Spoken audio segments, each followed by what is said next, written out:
마가복음 4장 1절부터 20절의 말씀 찾으셨으면 우리 함께 한 목소리로 읽도록 하겠습니다.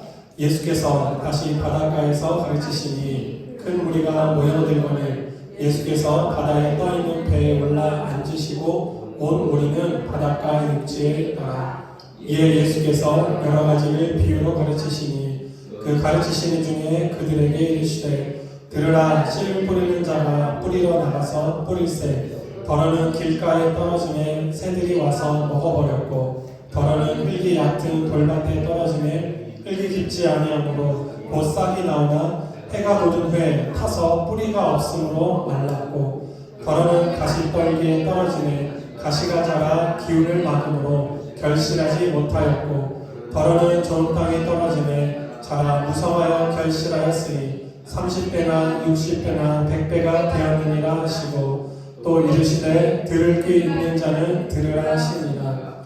예수께서 홀로 계실 때에 함께한 사람들이 12제자와 더불어 그 비유들에 대하여 물으니 이르시되 하나님 나라의 비밀을 너희에게는 주었으나 외인에게는 모든 것을 비유로 하나니 이는 그들로 보기는 보아도 알지 못하며 듣기는 들어도 깨닫지 못하게 하여 돌이켜 죄사함을 얻지 못하게 하려 함이라 하시고 또 이르시되 너희가 이 비유를 알지 못할진대 어떻게 모든 비유를 알겠느냐. 뿌리는 자는 말씀을 뿌리는 것이라 말씀이 길가에 뿌려졌다는 것은 이들을 가리킴이니 곧 말씀을 들었을 때에 사탄이 즉시 와서 그들에게 뿌려진 말씀을 빼앗는 것이요 또 이와 같이 돌밭에 뿌려졌다는 것은 이들을 가리킴이니 곧 말씀을 들을 때 즉시 기쁨으로 받으나 그 속에 뿌리가 없어 잠깐 견디다가 말씀으로 인하여 환난이나 박해가 일어나는 때에는 곧 넘어지는 자요 또 어떤 이는 가시떨기에 뿌려진 자니 이들은 말씀을 듣기는 하되 세상의 염려와 재물의 유혹과 기타 욕심이 들어와 말씀을 막아 결실하지 못하게 되는 자요 좋은 땅에 뿌려졌다는 것은 곧 말씀을 듣고 받아 30배나 60배나 100배의 결실을 하는 자니라. 아멘. 오늘 말씀을 바탕으로 하나님의 나라 듣고 환희하기라는 제목으로 이렇게 말씀을 잠시 나누도록 하겠습니다. 우리가 아는 예수님 또 우리가 믿는 예수님은 우리를 이 땅의 죄와 사망과 모든 짐과 불의와 또한 욕심으로부터 우리를 자유케 하십니다. 이 땅을 살아가면서 우리가 욕심이 없이 살아갈 수 있고 죄가 없이 살아갈 수 있는가에 대한 질문을 던진다면 이 질문에서 자유로운 사람들은 아무도 없을 겁니다. 그렇다면 우리는 어떻게 사는 것이 이 땅에서 건강하게 하나님의 자녀로 또 믿음 안에서 살아갈 수 있을까? 오늘 본문에 땅에 떨어진 씨의 비유에 대해서 이 말씀을 우리가 함께 기억하면서 하나님의 나라가 우리의 삶의 자리 가운데서 또 예수 그리스도의 십자가의 구원이 우리의 삶에서 이루어지고 완성되는 이 일에 주님께서는 무엇을 원하시고 우리를 통하여 무엇을 기대하시는지를 함께 듣고 보기를 원합니다. 오늘 말씀에서는 예수님께서 많은 사람들을 가르치시고 특별히 비유로 말씀하시는 장면이 나옵니다. 씨 뿌리는 이 비유에 대해서 이야기하는데요. 기존에 우리가 이 씨 뿌리는 비유를 들을 때 가장 먼저 이제 우리의 마음속에 와닿는 건 이 밭이 어떤가가 많이 들어옵니다. 그래서 저도 그렇지만 설교를 많이 할 때 우리가 어떤 밭이냐에 대한 이야기들을 좀 많이 했던 것 같습니다. 근데 오늘은 밭이 아니라 씨에 집중을 해보도록 하겠습니다. 예수님께서 비유를 가르치시면서 비유를 설명하시는 부분들을 우리가 보게 되면 총 4가지의 4군데의 씨를 뿌립니다. 길가에 이제 떨어지고 또 한 가지는 흙이 얕은 돌밭에 떨어지고 그 다음에는 가시떨기 있는 곳에 떨어지고, 나머지는 좋은 땅에 떨어지는 이 네 가지 땅에 씨가 뿌려집니다. 그런데 좋은 땅에 떨어져서 결실을 맺는 이 씨에 대해서 우리가 바라보는 것은 맞고 또 그렇게 될 것인데, 그럼 그 과정이 어떻게 되는가, 어떠한 과정 가운데 어떻게 이루어지는가를 보면 여기에 아주 중요한 핵심이 비유의 해석 가운데 있습니다. 15절에 보시면 이제 말씀이 길가에 뿌려졌는데 말씀을 들었을 때에 사탄이 즉시 와서 그들에게 뿌려진 말씀을 빼앗아가는 사람들이 있습니다. 이것들은 하나님이 계획하신 것이 아니라 사단이 그 말씀을 빼앗아가 버리는 거죠. 때로는 우리가 듣기도 전에 하나님의 말씀이 어떠한 이유에서든 우리에게서 떨어져 나가는 것들을 보게 됩니다. 들려도 들리지 않는 때입니다. 하나님의 말씀을 우리가 지금 듣고 살아가고 있지만 2절을 한번 돌아보십시오. 여러분의 삶의 시간들 안에서 하나님의 말씀이 들렸다가도 사라질 때도 많고, 그리고 아예 들리지 않을 때도 있습니다. 앞에서 혹은 목회자가 혹은 어떤 말씀을 가르쳐준 또 선배나 리더들이 뭔가 말씀을 전했을 때 이 말씀 자체가 우리 안에 완전히 들어오지 않을 때가 있습니다. 그냥 한 귀로 들어왔다가 흘러나가는 그때가 바로 길가에 뿌려질 때라고 생각하시면 됩니다. 아직 때가 되지 않은 거예요. 돌밭에 뿌려졌다는 것은 말씀을 들었을 때 기쁨으로 다가옵니다.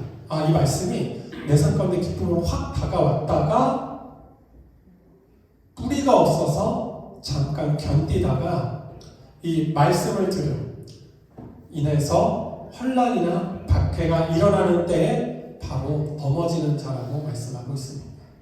하나하나 더 구체적으로 설명하겠지만, 그 다음에는 가시떨기에 뿌려진 이 말씀은 세상의 염려, 재물의 유혹, 욕심들이 들어와서 말씀을 막아서 열매를 맺지 못하게 합니다.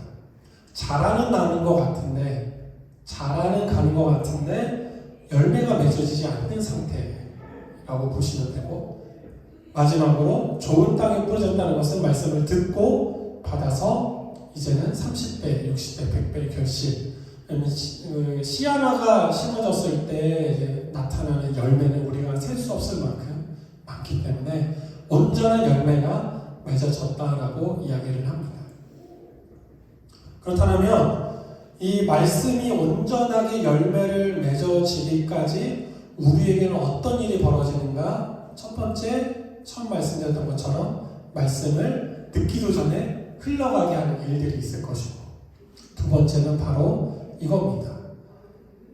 말씀을 들을 때 기쁨으로 오고 깨달아지는 것 같은데, 문제는 말씀을 인해서 피할 수 없이 다가오는 게 하나 있는데, 바로 17절에 환난이나 박해가 따라온다라고 말씀하고 있습니다. 피할 수가 없어요. 이 일은 피할 수가 없습니다.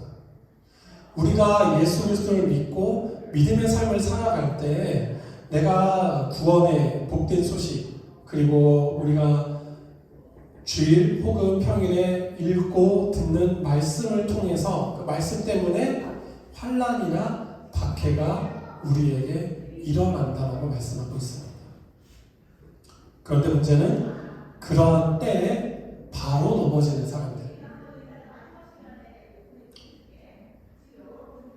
우리가 믿음 안에서 왜 넘어질까? 환난이나 어려움들이 다가올 때 왜 넘어질까를 생각을 해보면, 첫 번째는 하나님의 나라, 예수 그리스도를 믿는다는 것이 그저 평안하고 다 잘 될 거라고 이야기하는 잘못된 메시지를 들었을 때입니다.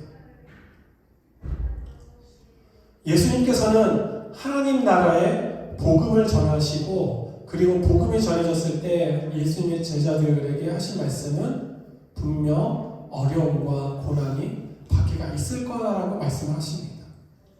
예수님을 믿는다는 것은 2000년 전에도 그 시대 가운데 여러 시대의 흐름들을 거스르는 일들이었습니다. 고린도 전서를 보게 되면 고린도 지역이 그 당시에는 모든 그 지중해, 포마의 무역의 중심지 중에 하나였습니다. 고린도를 중심으로 해서 동쪽으로 가게 되면 이제 아시아로 연결이 되고 서쪽으로 가게 되면 유럽으로 연결되는 그 요충 지역이기 때문에 고린도에서 많은 무역들이 일어났고 거기서 사는 사람들은 지금과 같이 경쟁하고 치열하게 성공을 위해서 살아가는 사람들이었습니다. 성공하기 위해서 뭐가 필요할까요?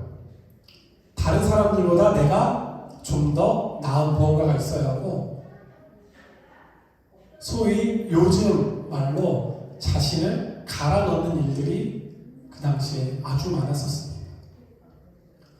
열심을 노력해서 신분의 상승을 이루고자 하는 게 바로 그 시대였는데 예수 그리스도의 말씀은 경쟁이 아니라 서로를 돌아보는 것이고 높아지는 것이 아니라 낮아짐을 통해서 예수 그리스도를 닮아 나아가는 것이라고 말씀하고 있습니다.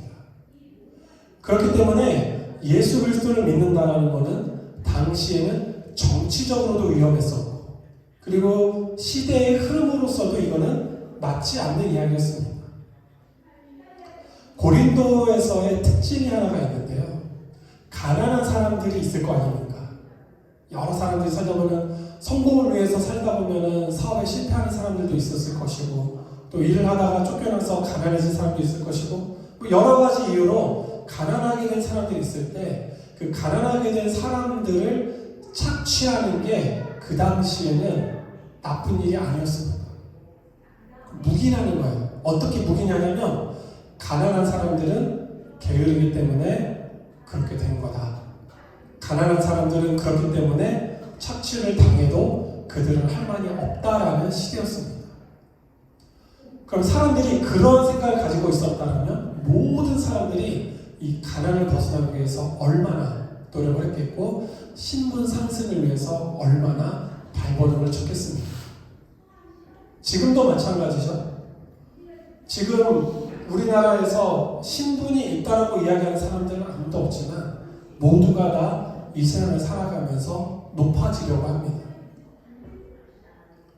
목표점들이 있죠. 다. 내가 더 나은 집, 더 나은 직장, 더 많은 소득 여러 가지 것들을 통해서 내가 이만큼 잘 살고 높아지고 내 성취를 이뤘다라는 것들을 사람들에게 자랑하고 그것들로 만족하려고 합니다. 그런데 예수님께서는 거꾸로를 말씀하시죠. 낮아지고 가진 것들 나누어주고 섬겨라. 부자 청년이 예수님 앞에 내가 무엇을 더 해야 합니까? 라고 이야기했을 때 예수님께서 너가 가진 모든 것들을 팔아서 가난한 자들을 구제해라 라고 말씀하고 그리고 나를 따라라 라고 예수님께서 부자 청년에게 말씀하셨을 때 이 부자 청년은 근심하며 돌아가고 다시는 예수님 앞에 나오지 않습니다. 우리가 복음을 받아들이고 말씀으로 산다는 것은 이 세상을 때로는 역행하는 일이고 때로는 세상의 가치와는 다른 길을 걸어가야 한다는 것입니다. 우리가 물살이 흐르고 있을 때 물살을 거슬러서 가려면 많은 힘이 들고 매우 어렵습니다. 위험하기도 하고요. 말씀으로 인하여 우리는 환난이나 어려움과 박해가 다가올 수 있습니다. 그럴 때에 넘어지는 자가 될 것인가 아니면 굳게 설 것인가. 가시떨기에 뿌려진 자는 세상의 염려들, 재물, 돈, 여러 가지 유혹들, 욕심이 들어와서 말씀을 막습니다. 잘하는 나는 것 같고 무언가 말씀하면서 좀 그래도 견뎌내는 것 같은데 문제는 열매가 맺어지지 않아요. 근심과 걱정과 또한 돈의 유혹들과 여러 가지 욕심들 때문에 말씀이 더 이상 자라나지 못합니다. 우리가 더 이상 믿음 안에서 성장하지 못하고 정체되어 있는 시간들을 겪게 됩니다. 오랫동안 교회를 다녀도 똑같은 모습과 변하지 않는 모습들로 살아가는 사람들이 매우 많습니다. 제가 이전 교회에서 교부를 맡아서 사역을 했을 때 느꼈던 건 그거였어요. 30년 가까이 교회에서 신앙생활을 했는데 말이나 행동이나 여전히 어린아이 같은 지금 분들이 있습니다. 어른들 중에서도 질투하고 서로 다투고 뭐 이거 하나 안 해주면 삐지고 그것 때문에 막 교부 전체가 다 막 완전 뒤흔들리고 이러한 일들을 교회에서 너무 많이 봤습니다. 제가 그래서 이전에 교회에서 이제 설교를 할 때 그 이야기를 했었어요. 저녁에 이제 기도의 시간에 설교를 하는데 제발 뒤에서 서로 험담하지 말고 서로 욕하면서 앞에서는 웃으면서 뭐 형제님 자매님 하지 마시라고 제가 그렇게 말씀을 드렸습니다. 뒤에서는 서로 막 이간질하고 욕하는데 앞에서는 되게 막 사랑하는 것처럼 이야기하는, 여전히 죄와 허물이 가득한 우리의 모습들이 말씀으로서 열매 맺게 하는 일들을 방해하고 무너뜨리는 일들이 있습니다.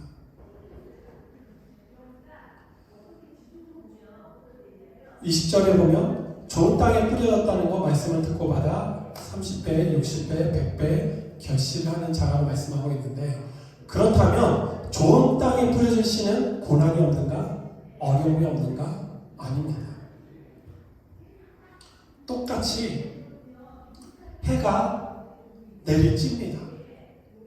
6절에 보면 해가 돋은 후에 타서 뿌리가 없으므로 말랐고 라고 이야기하고 있습니다. 씨가 뿌려진 다음에는 해가 뜹니다. 씨가 그 해로부터 말라 죽지 않고 자라나기 위해서는 뿌리를 속히 내려야 됩니다. 땅 속에 뿌리를 내리고 그 뿌리를 통해서 물과 영양분을 공급을 받아야 합니다.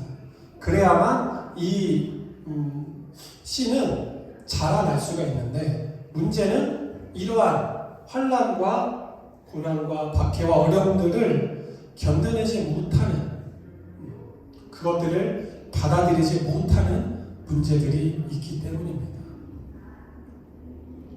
오늘의 핵심이 바로 20절에 있는데요. 무엇이냐면 말씀을 듣고 받아라는 이 말씀입니다.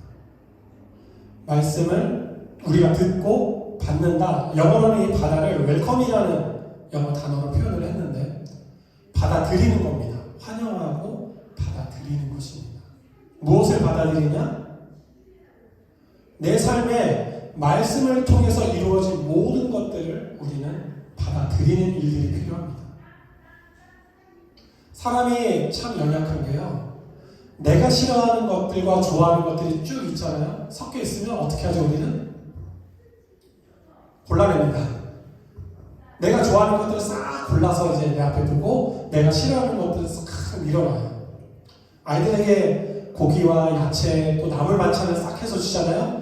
그럼 어떡하죠? 나무는 싹 골라내고 자기가 먹고 싶은 건 골라 먹습니다. 이게 사람이에요. 그런데 말씀으로 살아가는 삶은 모든 것들을 내가 받아들이는 겁니다.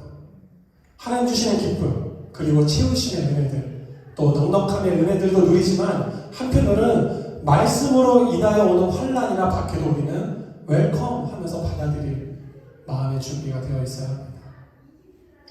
잘 생각해 보시면 씨일 때, 뿌리를 내릴 때는 해가 내리쬐는 게 힘듭니다. 뿌리가 마르니까. 그런데 뿌리가 내리고 나서 해가 쪼이는 것들은 나중에 어떻게 되죠? 그것들이 이 식물의 양분이 됩니다.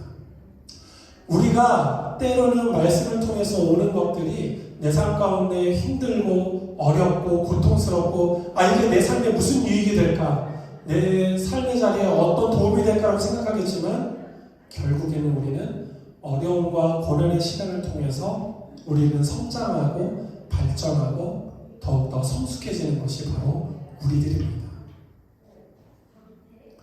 고난 없이 살아가는 사람이 행복을 알 수 있을까? 모를 겁니다. 어려움 없이 살아가는 사람이 아주 작은 것에 행복을 느낄 수 있을까요? 못 느낍니다. 그래서 아주 부유한 부모 밑에서 자란 자녀들, 아무런 돈 걱정 없이 자라는 자녀들이 어디에 손을 많이 대죠? 약에 손을 많이 댑니다. 네. 약, 자극적인 거. 왜냐하면 일상의 아주 소소한 행복들로는 만족함을 누리지를 못합니다. 그게 만족이라는 걸 몰라요. 늘 항상 먹고 싶은 거 먹었고, 사고 싶은 거 샀고, 누리고 싶은 거 누린 사람은 내가 작은 것으로 만족하는 것이 무엇인지를 알지를 못합니다. 근데 작은 것으로 만족하는 것의 삶은 바로 내가 비어있을 때, 없을 때, 부족할 때 우리는 작은 것에 만족을 느낄 수가 있습니다.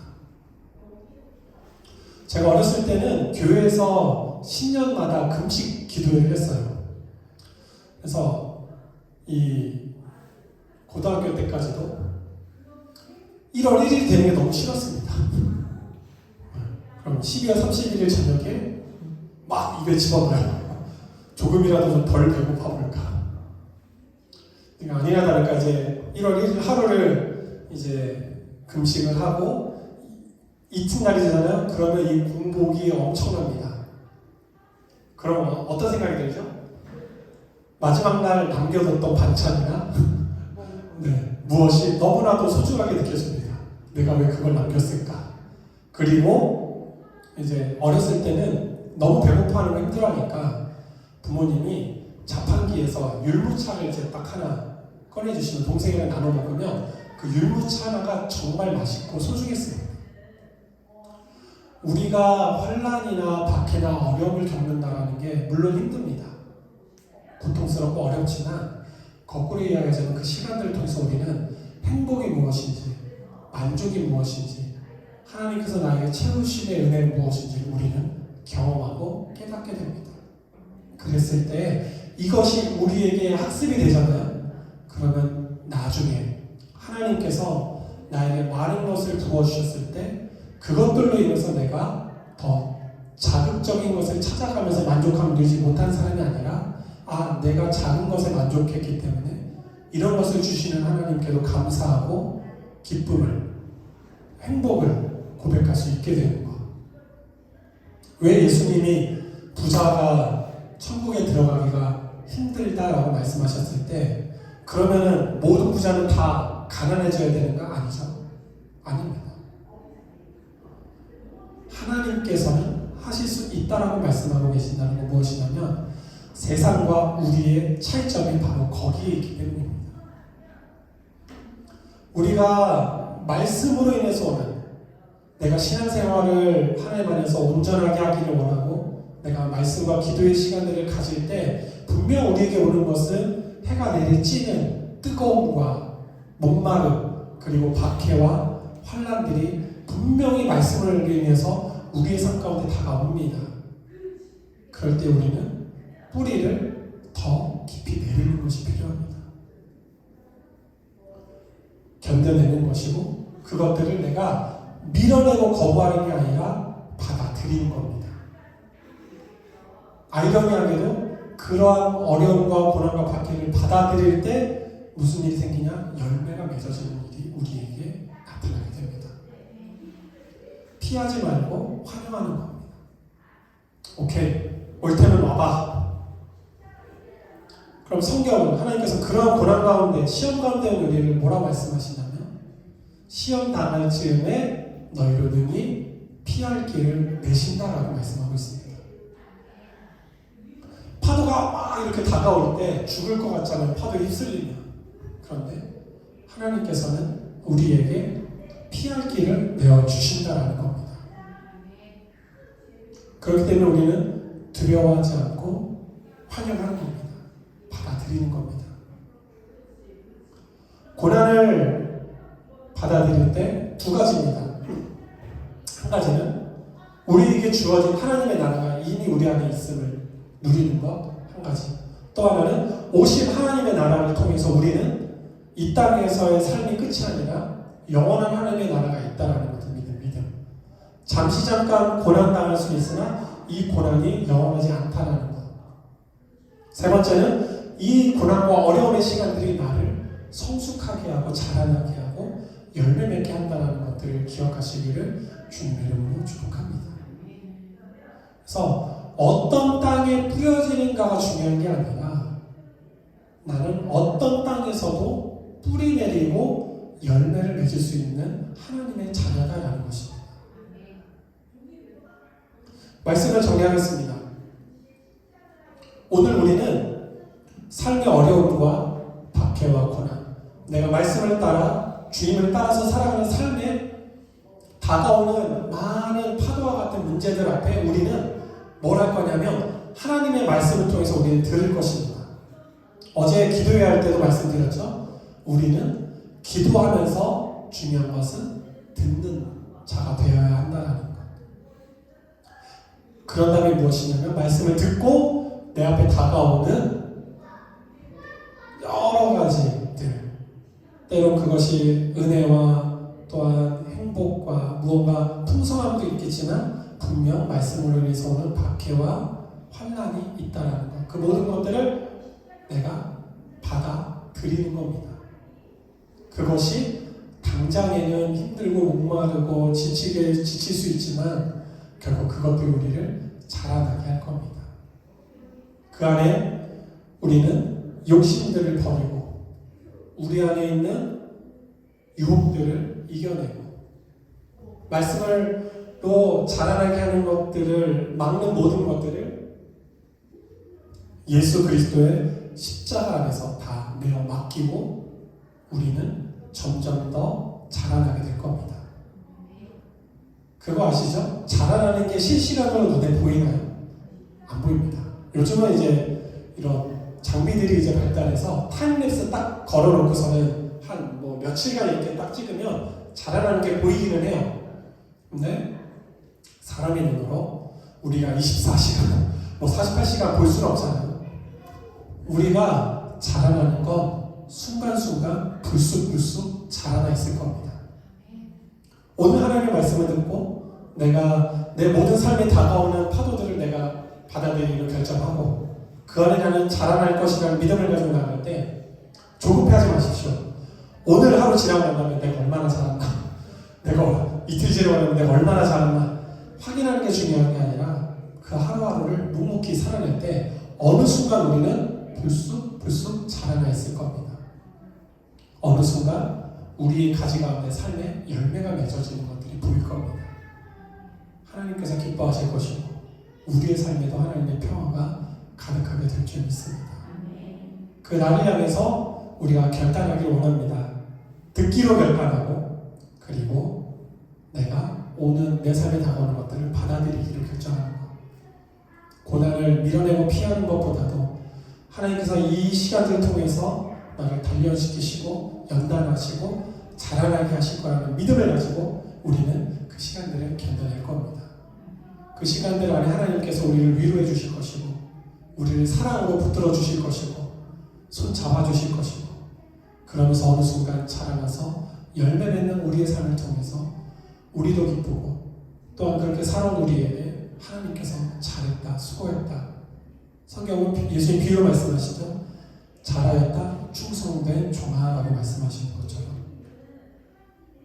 우리를 기다리시고 또한 우리가 자라나기를 기뻐하시는 주님의 은혜와 사랑 안에 거하는 우리 모두에게 하루하루 하나님께서 더 크신 은혜와 사랑으로 우리의 삶을 붙드시고 또한 세우시고 열매 맺게 하실 줄 믿습니다. 그날을 향해서 우리 함께 듣고 환영하고 받아들이고 이를 통해서 우리가 하나님의 나라 안에 거하기를 주님의 이름으로 축복합니다. 기도하겠습니다.